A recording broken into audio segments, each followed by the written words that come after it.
Pero mahal mo pa talaga si Elaine? Oo, mahal ko siya. Bakit ba? Wala, ah. Namiss ko lang yung dati ako nung sinasabihan mo na mahal mo ko. Kaya mo na yun, dati pa yun. Maging masaya na lang talaga.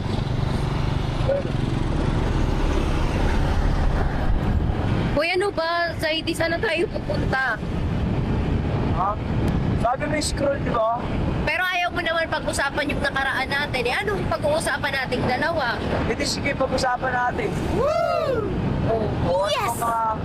Wala naman na, napag-usapan naman na natin lahat. Hindi eh, pero namimiss ko pa rin kasi. Alam mo, namimiss ko na si Amy.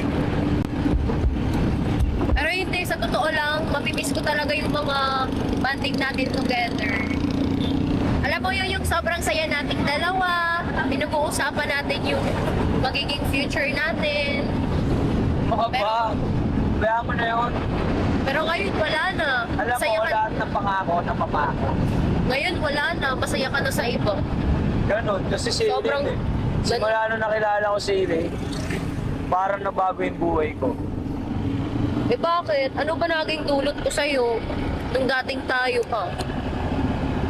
Naging masaya naman ako sa'yo, kaso nga lang, parang nakukulangan ako. Kaya siguro, Sa bagay, di ba nagkulang lang rin naman ako sa'yo kasi nga inuna ko yung pag-aaral.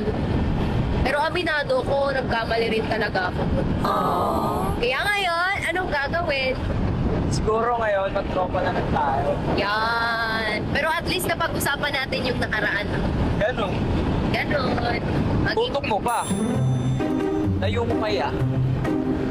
Sobrang nakakangalay kasi. Baka na magawa. Okay lang, sige lang go.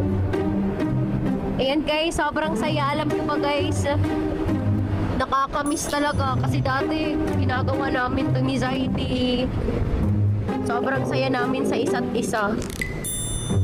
Nagkakwentuhan kami kung ano yung magiging future namin together.